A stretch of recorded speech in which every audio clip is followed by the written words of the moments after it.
बिस्मिल्लाहिर्रहमानिर्रहीम अस्सलाम वालेकुम। मैं हूं करामत मुगल और मेरे साथ हैं सईद बलोच साहब। सईद बलोच साहब, नैब के इदारे को कायम किसने किया था? ये सवाल सबको पता है, इसका जवाब क्या है? इसने क्या क्या कुछ किया है? सियासी जोड़ तोड़ में नैब के इदारे का कमाल क्या है, जिसके बारे में शाहिद खान अब्बासी अभी तक कह रहे हैं कि इसे ख़त्म होना चाहिए। ये मुल्की सियासत पर सबसे ज़्यादा असरअंदाज होता है। वो नैब का इदारा अब एक गैर सियासी शख्सियत को कोर्ट के चक्कर लगवा रहा है।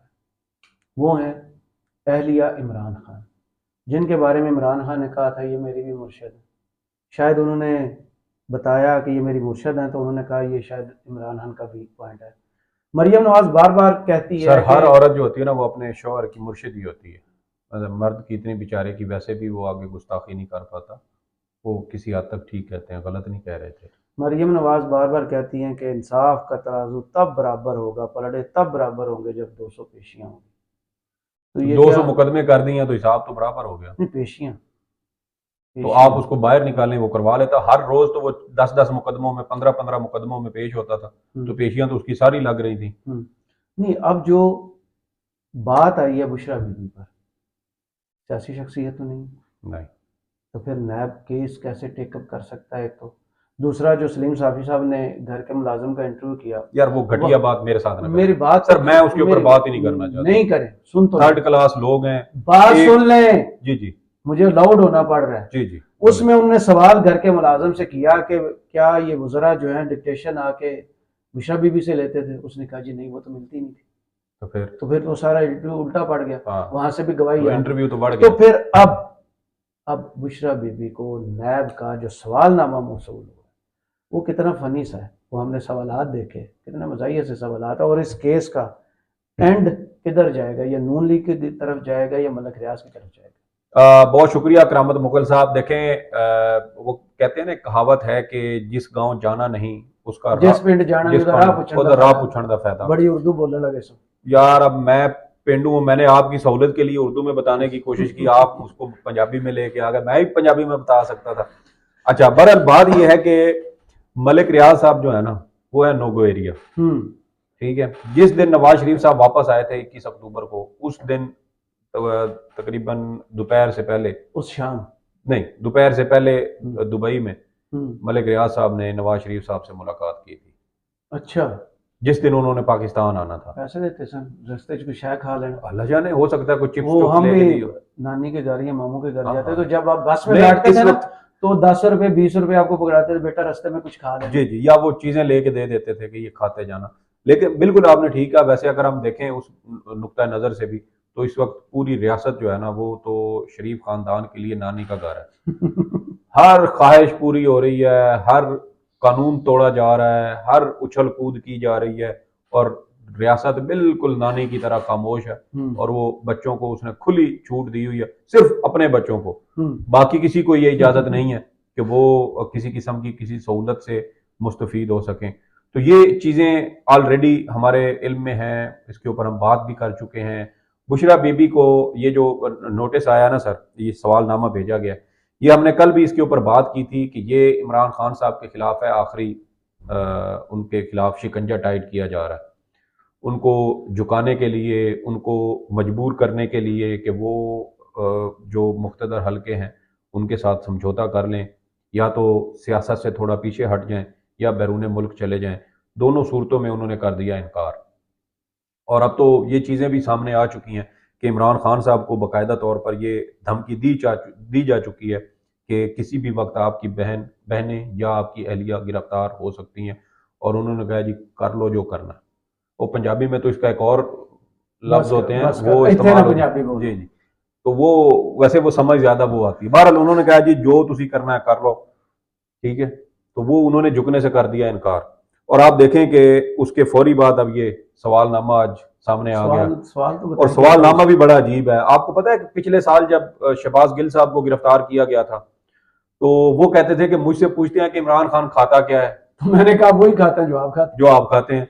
तो वो जिस तरह के फजूल और गैर जरूरी। गैर जरूरी, गैर मुतलका किस्म के सवालात वो करते थे। असल में उन सवालात का मकसद सिर्फ यही होता है, जहनी टार्चर करना, नफ्सियाती टार्चर करना, उनको दबाव में लाना, परेशान करना। नहीं, या केस मजबूत ना हो तो फिर इधर उधर की बिल्कुल, ये भी ये भी एक बिल्कुल एक अहम नुक्ता है। और वरना तो रेलिवेंट जी क्वेश्चंस जी होंगे। जी जी बिल्कुल। और आप देखें कि जो सवालनामा और ऊपर लिखा हुआ क्या है, अहम सवालात बराए तफ्तीश, माशाल्लाह। ठीक है। और पहला सवाल इसमें क्या है, आपकी तालीमी काबिलियत क्या है, और क्या आपने इस्लामी तदरीस यानी फिका और दरस निज़ामी का कोर्स भी किया है। सर मैं आपको एक मुझे एक बात सुनाऊं। बताएं। हाँ मैं आपको पहले जी वाकया जी जी सुना, जी मुझे जी इस सवाल से ना वाकया। एक चैनल है, न्यूज चैनल, उसके मालिक को जिसने भी इंटरव्यू दिया हुआ है ना वो फौरन समझ जाए। वो बुला के, वो खुद चिट्टे अनपढ़ है भाईजान, और ठीक है न्यूज चैनल चला रहे हैं इस मुल्क में। ठीक है।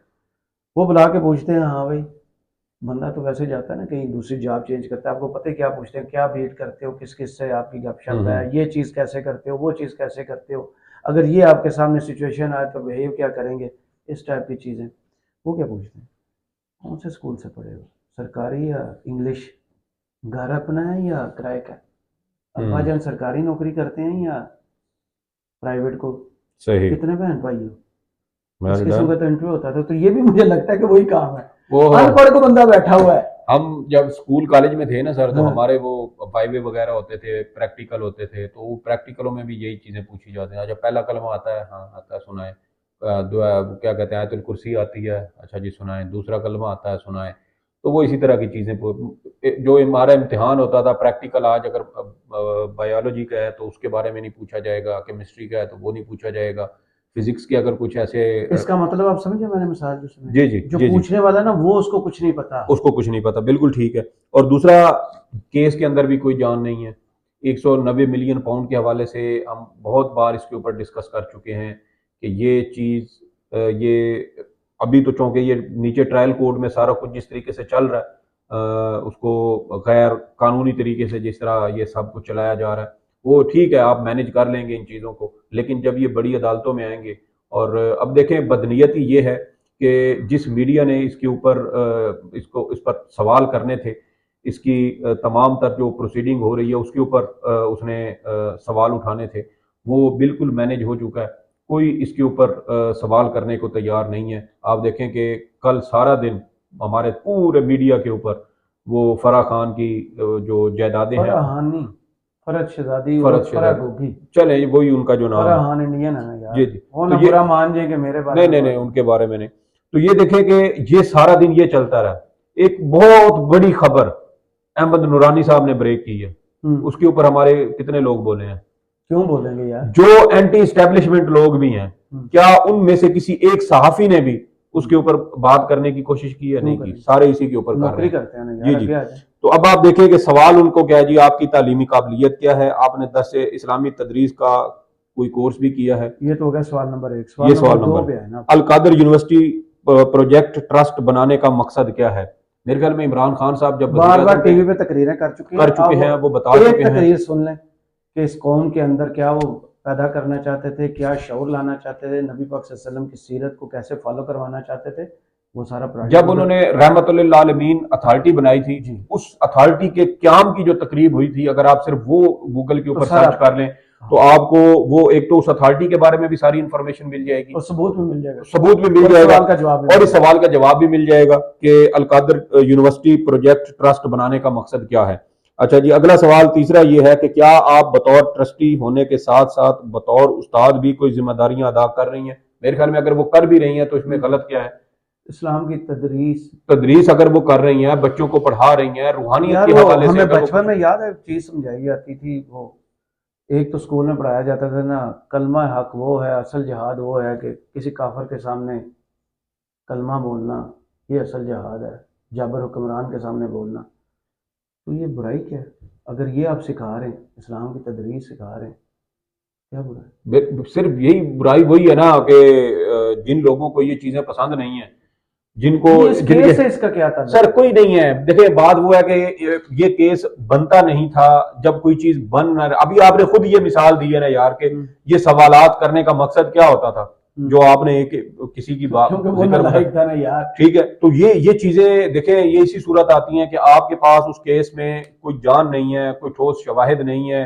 अब हमारे जो साफी दोस्त उस 190 मिलियन पाउंड के हवाले से बताते हैं, वो कहते हैं भाईजान ये सारी चीजें डॉक्यूमेंटेड पता है ना आपको, ऑर्डर्स लीगल चैनल से आए मीडिया हैं। में उन्हें ऑर्डर्स है कि एक तो आपने इसको 190 मिलियन केस पाउंड केस नहीं लिखना, स्कैंडल लिखना, जी जी, इस खसूसी ताकि वो जी जी पता चले कि ये कुछ स्कैंडल है। जी जी स्कैंडल है। बहरहाल आगे वो आ पूरा जोर लगाने के बावजूद भी वो स्कैंडल बन नहीं पा रहा, वो केस में जान आ नहीं रही।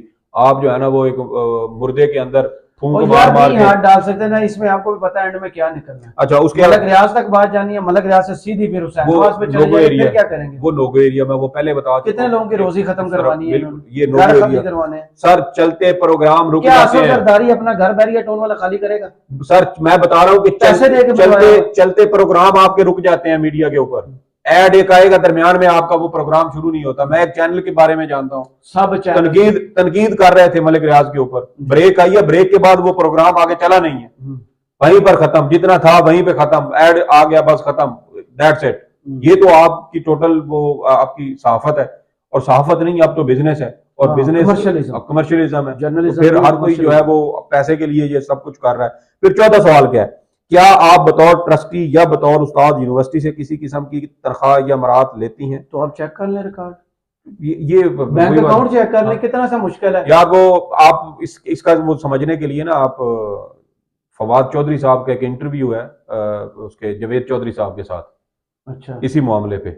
डॉक्टर जावेद चौधरी, डॉक्टर जवेद चौधरी, उनको डॉक्टरेट नहीं आपने आज जो मुझे एक वो लफ्ज बताया ना, मैं वो आपके वीलॉग में बोल नहीं सकता, लेकिन बताया आपने बड़ा जबरदस्त है पीएचडी के बारे में ना। वो मैं बाद में हाँ, बाद में टैग कर दूंगा। तो वो फवाद चौधरी साहब ने इस चीज के ऊपर बड़ी वजाहत के साथ गुफ्तगू की हुई है, बड़ी वजाहत। अगर आपको अपने नॉलेज के लिए भी इन चीजों को देखना है तो आप वो फवाद चौधरी का जवेद चौधरी साहब के साथ वो एक इंटरव्यू है, उसमें आप देखें। और उन्होंने बताया था कि इसके अंदर से कोई माल बनाया है या नहीं, तो उन्होंने कहा भाईजान ये जो वो सरकारी रिकॉर्ड खत्म थोड़ी हुआ है, जाके पढ़ सकते हैं, वो पढ़ सकते हैं। अच्छा जी, अगला 5वां सवाल है, अलकादर यूनिवर्सिटी ट्रस्ट बनाने का ख्याल किसका था और इसके लिए जगह का तयन किसने किया? अल्लामा इकबाल का था, क्योंकि उन्होंने पाकिस्तान बनाने का ख्वाब देखा था। तो उसमें दो कौमी नजरिया जो कायदे आजम लाए थे, दो कौमी नजरिया ये था कि हम हिंदू से मुख्तलिफ हैं, इस्लाम की एक दर्स तजर्बागाह बनाएंगे, वहाँ इस्लाम के असूलों को नाफिज करेंगे, ये वही बुनियाद है। आप तो बड़ा अच्छा बोलते हैं यार, आप बोलने दें, मैं बड़ा हैरान हूँ। चले चले आगे आई एम इम्प्रेस्ड, क्योंकि वीडियो बहुत लंबी हो जानी है मुझे कि आपने। अच्छा जी, छठा सवाल ये है, आप बतौर ट्रस्टी अलकादर यूनिवर्सिटी में क्या जिम्मेदारियां अदा कर रही हैं? ट्रस्टी भी लिखता है और जिम्मेदारियां भी लिखनी है। पीछे पूछा है दरसो तदरीस, फिर सैलरी का पूछा, अब ये भी पूछा यार मेरे ख्याल में ना ये सवाल के साथ मेरी बात सुनो, सवाल बनते थे कोई टोटल 3 या 4, तो इनके पास वो इन्होंने सफे बनाने थे 2, और देखे कि गैप दे दे के किया नहीं, वो उन्होंने शायद जवाब के लिए जगह छोड़ी है। तो अगर इतना बड़ा केस, अगर ये इतना बड़ा केस है तो यार इतनी जगह होगी जवाब की यार। अच्छा आप 7 पेजेस भी लगा सकते हैं ना, वो सहूलत भी होती है। क्या आप एक्स्ट्रा शीट, हाँ एक्स्ट्रा शीट लगा, आप ये बिल्कुल इम्तिहान हो रहा है ना कि आप वो करें और उसके साथ एक्स्ट्रा शीट करें। अच्छा लतीफा ये तो आप देखें कि भाई आप ट्रस्टी साथ लिख रही हैं, तो वो उनकी और क्या जिम्मेदारी है। फाइनेंशियल करप्शन उसमें वो कर नहीं सकते थे, क्योंकि इमरान खान साहब का या उनकी एहलिया का उसके अंदर लेना देना कोई नहीं था। नीचे इंतजाम चलाने वाला एक पूरा सेटअप होगा, वो इन चीजों को सारे को देख रहे हैं। इंग्लिश में ट्रस्टी का क्या मतलब होता है किसी बिजनेस या इसके अंदर, और बेनिफिशियल ओनर का क्या मतलब होता है? ये तो ऐसे सरपरस्त होता है। बिल्कुल, वो बेनिफिशियल ओनर होता है जो प्रॉफिट लॉस का हिस्सेदार होता है। अच्छा जी, जो मरियम नवाज थी। जी जी। अच्छा जी, आगे वो कहते हैं कि इस ट्रस्ट को बनाने के लिए मलिक रियाज हुसैन और बैरिया टाउन का क्या किरदार है, और क्या आपने पहले इनसे राब्ता किया या उन्होंने खुद ट्रस्ट बनाने के लिए आपसे दिलचस्पी का इजहार किया? क्या सवाल तो अब क्या क्या मकसद, क्या मतलब कि वो सेब ऊपर से गिरा, ये छुरी ऊपर से गिरी, ये क्या मतलब, इससे क्या कहना इससे चाहते हैं? केस पक्का बनेगा ना, इन्होंने खुद राब्ता किया क्योंकि उस बंदे के पास।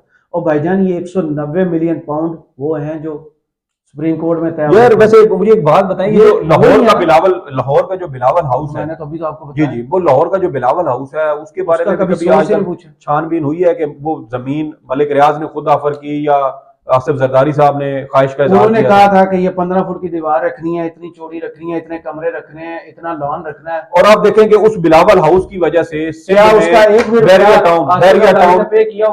टाउन फैलता फैलता वो पहुंच गया है बलोचिस्तान के बॉर्डर तक। तो क्या कहीं ये वो उसी वजह से तो नहीं है कि आपने यहाँ पे अब नोग एरिया में जा रहे हैं, बम प्रूफ और बुलेट प्रूफ बिलावल हाउस बना के दे दिया लाहौर के अंदर? तो यार कराची में उन्होंने जमीन भी तो दी है ना। तो 40,000 एकड़ का इल्जाम है, आपको पता है? पता मुझे, 40,000 एकड़ सिर्फ एक बंदे को ये पकड़ लेना, हाँ, मलक रियाज, हाँ। सिर्फ एक बंदा। वो जिस तरफ खुरे जाने हैं, क्या वो झटके आप बर्दाश्त कर मलक रियाज ने सीधा कहना भाईजान ये है, ये रास्ता है, सीधा ये हुसैन। और मैं मुझे तो किसी ने कहा था कि मलिक रियाज साहब ने एक एक चीज के बारे में शवाहिद, ऑडियो, वीडियोस रखी हुई हैं। वो बड़ी तेज है, आपको पता है ना। जी, वो एक कर्नल साहब उनको ब्लैकमेल कर रहे थे, उनको पता है, उनकी वीडियो बना के जी, और मीडिया में चली भी थी, इतनी ताकतवर थी कि मीडिया में भी चली थी। जी जी। सवाल नंबर 8। सवाल नंबर 8 ये है सर कि फरत शहजादी को आप कैसे जानती हैं? क्या आप उनके माली मामलात, अच्छा मामलात भी गलत लिखा है, मामलत, आप ट्रेन में कभी सफर किया आपने? और किरदार के बारे में मुतमईन है? यार मेरा एक दोस्त हो, जानने वाला हो। जी जी जी। ट्रेन में कभी सफर किया? बहुत ज्यादा किया। जो ही सफर शुरू होता है ना, वो वाहिद मैंने एक चीज देखी है, आमने सामने आप सीटों में बैठे हो ना, 6 लोग इधर बैठे हो या 4 लोग इधर बैठे हो, उनको पता है कि आपस में गपशप करनी है। वो जो ही सफर शुरू होता है, वो बंदा कहता है आप किधर जा रहे हैं, कैसे जा रहे हैं, कहाँ के आएंगे, खुद बहुत गपशप शुरू। तो ऐसे दोस्त बनी थे यार। दोस्त आप किसी तरीके से भी बन सकते हैं यार, इसमें कौन सा ऐसा है। सही बात है। तो वो देखे ना सवाल इसी तरह भाई, आपको आपने मुझे मेहंदी मेरी बात सुने, उसकी दोस्त कैसे बनी, जानते कैसे हैं यार? पिछले 1.5 साल से आप उसके बारे में प्रोपेगेंडा, बल्कि जब पीटीआई की हुकूमत थी तब से आप प्रोपेगेंडा कर रहे हैं। इतनी ताकतवर शख्सियत है तो इंटरपोल से राब्ता करें यार, वापस लाएं। यार सबसे बड़ी बात यह है कि ये जो इल्जाम इन्होंने कल लगाया है कि वो तबादलों के लिए पैसे खाती रही है, वो अतर कज़मी हमारे कुलीग हैं, बड़ी जबरदस्त उन्होंने बात की। उन्होंने कहा वो ऑफिसर्स पकड़े, हाँ आप उन अफसरों को पकड़े। ये मैंने अहमद बड़ाइच का मतलब कि आप गंदे और गलीज किस्म के सरकारी अफसरान को चाहते हैं कि वो आपके सिस्टम में रहें और आपके पूरे निजाम को गंदा कर दें। उनको तो सबसे पहले आपको नौकरियों से बर्खास्त करना चाहिए था, उनको सजाएं देनी चाहिए थी, उनसे पिछली सारी तनख्वाहें वसूल करनी चाहिए थी। आप उनको प्रोटेक्ट कर रहे हैं, और जिस औरत के बारे में एक मफरूजा बना हुआ है, झूठ है, सच है, आपने आज तक छानबीन तक नहीं की, क्योंकि अगर आप छानबीन करेंगे तो फिर घर चली जाएगी, वो फिर उधर चली जाएगी और आपको आगाज करना पड़ेगा उन सरकारी अफसरों से। उस तरफ आप जाना नहीं चाहते। तो ये एक अजीब सा तमाशा लगाया हुआ है। और ये देखें कि अब इसमें से जी कि आप फरहत शहजादी को कैसे वो भाई मेरे दोस्त हैं, उनके दोस्त हैं वो, अब उसमें नहीं हम व्हाट्सएप के एक ग्रुप में मिले थे। हाँ यूं भी कर सकते थे, या यूं कहें कि मैं वो एक पुराने रेलवे स्टेशन के ऊपर टहलने गई तो नहीं, आपको याद है हमारी दोस्ती कैसे हुई? हो सकता है वो भी उसकी वो यार कौन ऐसे रखता है मुरीद हो, दोस्ती कैसे हुई? मुरीद हो, कैसे जाना मुरीद हो, मुरीद तो फिर बहुत सी थी। मैं वही कह रहा हूँ ना, तो कोई भी वजह हो सकती है। अतवार बाजार गए थे तो वहां पे मुलाकात हो गई, किसी शादी पे गए थे वहां पे मुलाकात। यार मतलब कि बात वही है अपना।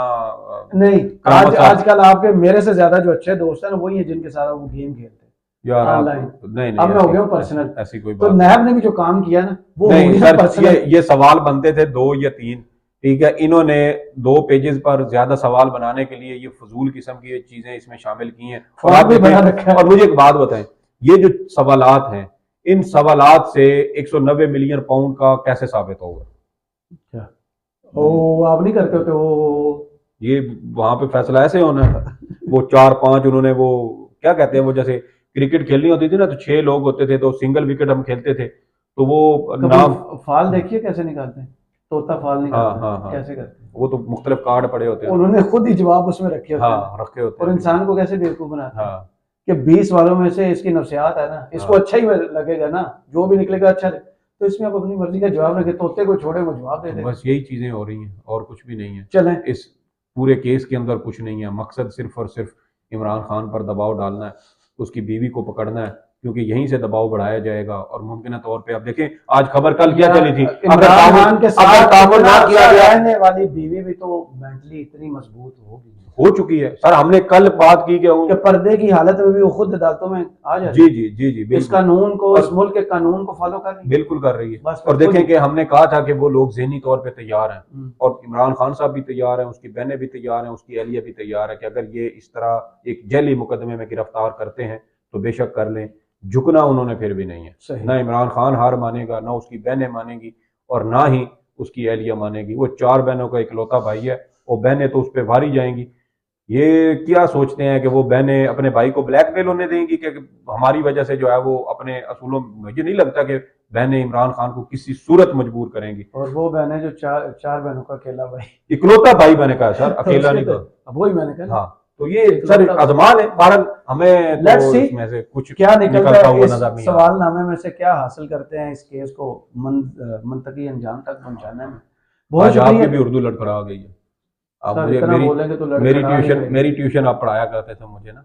चल वाइंड अप करें। आपको भी ना मैंने बहावलपुर यूनिवर्सिटी से रिक्वेस्ट करके ना डॉक्टरेट की डिग्री दिलवा देनी है, नहीं सर, और आपके नाम के साथ भी वो PhD, और जिसको मैं पंजाबी में पढ़ूंगा ना वो आपको लग पता जाएगा। बहुत शुक्रिया सईद बलोच साहब, मैं आप पढ़ लूं। पढ़िएगा, कमेंट बॉक्स में जरूर बताइएगा वीडियो आपको कैसी लगी। इजाजत दीजिए, अल्लाह हाफिज।